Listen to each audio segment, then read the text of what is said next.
ولأول مرة شركة فرايداي عملت ريد فيلفت ويتش.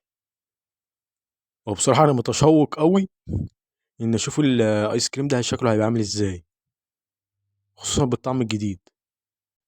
هو دلوقتي سعر الآيس كريم الويتش بقى عامل 7 جنيه، سواء الكوكيز أو الريد فيلفت.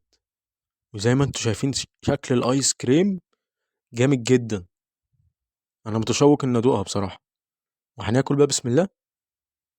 هو بصراحة طعم الفانيليا زي ما كانت في الآيس كريم الكوكيز، يعني هي نفس الطعم، طعمها جامد برضه حلو.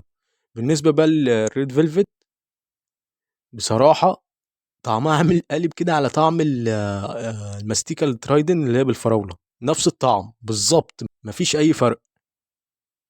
وهيبقى تقييمي للآيس كريم 6/10. وطبعا لو حد منكم جربها يقول لي رأيه في الكومنتات، أو لسه هيجربها يقول لي برضه رأيه في الكومنتات.